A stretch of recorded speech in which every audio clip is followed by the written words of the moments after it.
Я предоставляю слово президенту переходного периода Республики Мали Ассими Гоïté.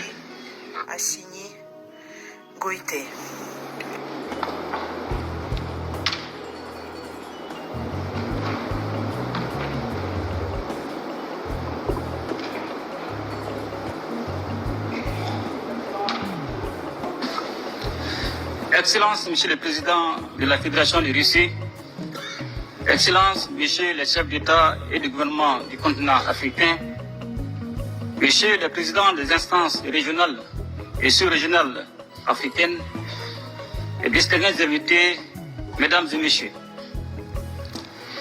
Et je voudrais tout d'abord saluer et remercier Son Excellence Monsieur Vladimir Poutine, Président de la Fédération de Russie, et l'ensemble du gouvernement de la Fédération de Russie et au comité d'organisation pour l'invitation qui m'a été adressée et pour l'accueil combien chaleureux qui a été réservé à ma délégation à l'occasion de ce deuxième grand rendez-vous Russie-Afrique à Saint-Pétersbourg, ville-pont chargée d'histoire.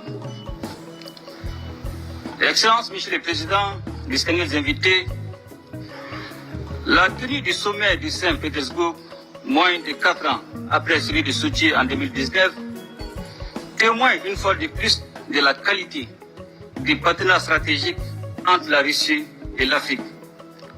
Un partenariat fondé sur une amitié de longue date, la sincérité, le respect mutuel, toutes choses qui impriment un caractère spécial à nos relations.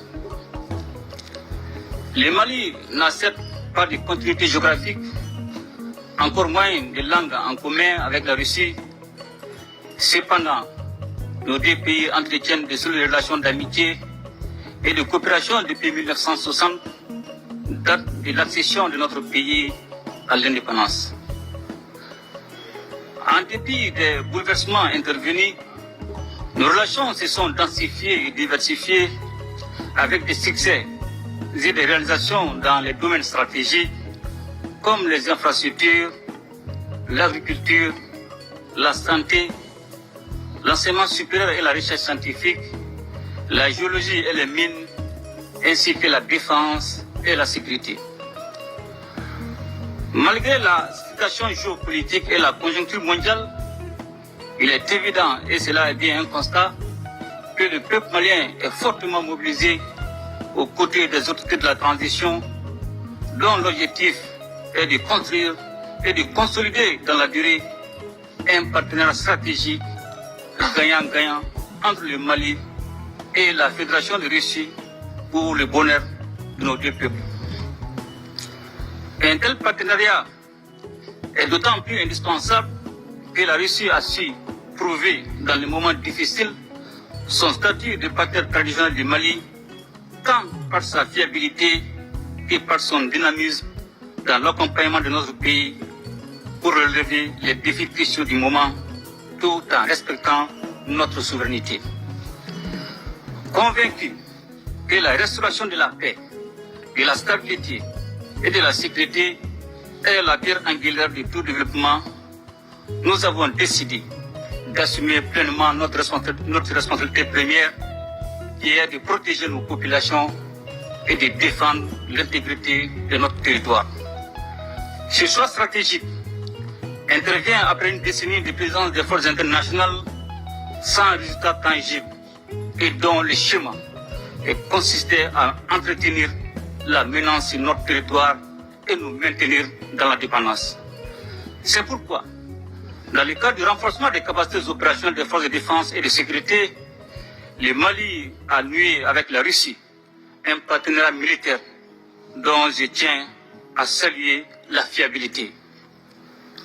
Ainsi, avec l'appui de la Russie, le Mali recouvre progressivement sa pleine souveraineté sur l'ensemble de son territoire et nos forces de défense et de sécurité opèrent en toute autonomie et en toute liberté d'action. Les forces maliennes sont désormais dans une dynamique offensive, reprenant du terrain et réduisant de façon significative les attaques ciblant les camps militaires et les civils, permettant ainsi le retour progressif des personnes déplacées et des services sociaux de base dans plusieurs localités. Aussi voudrais-je, Monsieur le Président, vous renouveler ma profonde gratitude pour l'appui de votre gouvernement sous votre impulsion qui a permis à mon pays de connaître des avancées significatives dans le cadre de la lutte contre le terrorisme. La coopération entre nos deux pays ne saurait se réduire aux seules questions de défense et de sécurité. Elle embrasse également les domaines du renforcement des capacités en ressources humaines par l'augmentation des bourses d'études dans tous les secteurs stratégiques, ainsi qu'aux relations économiques et commerciales.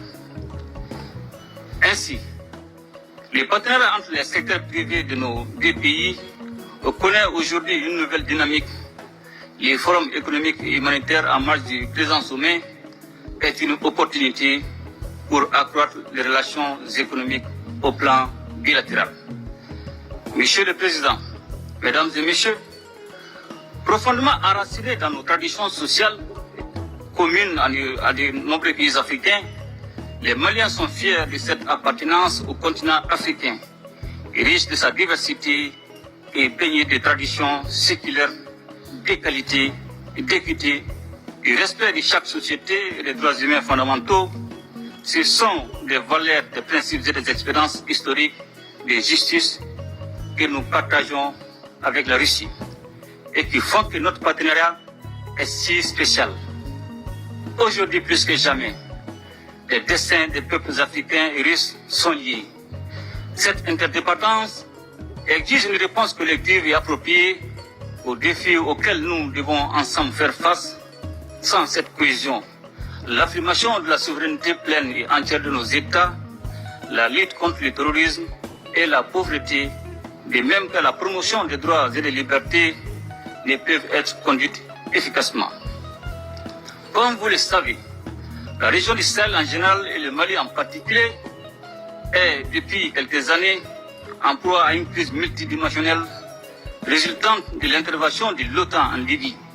Et cela a rendu plus vulnérables les populations déjà confrontées aux effets combinés des facteurs sécuritaires, sociopolitiques, économiques, climatiques, environnementaux et récemment sanitaires liés à la pandémie de la Covid-19.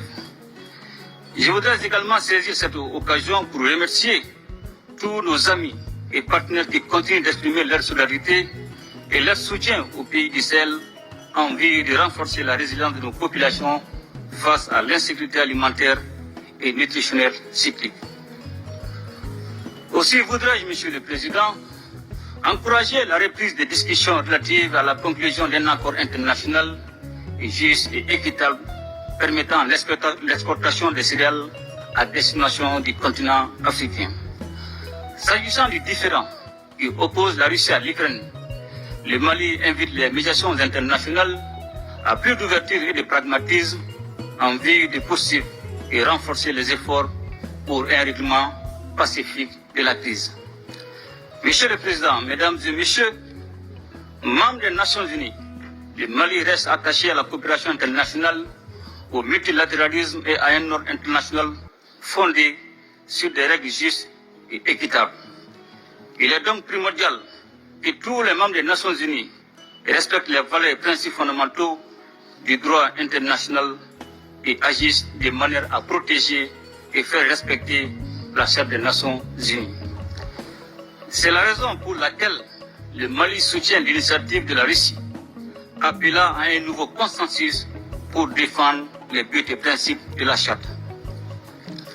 La multiplication des crises et des conflits en dépit de l'implication de la communauté internationale plaide en faveur d'une nouvelle architecture de la sécurité internationale qui passera forcément par une réforme du Conseil de sécurité de l'ONU.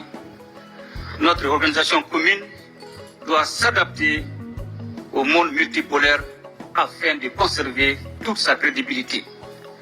L'instrumentalisation et la politisation de la question des droits de l'homme doivent cesser, de même que le système deux poids, deux mesures. La question de l'élargissement du Conseil de sécurité est aujourd'hui un point majeur. À l'ordre du jour de la réforme du système des Nations Unies, elle est nécessaire et justifiée avec la proposition de l'Union africaine qui réclame seulement du siège permanent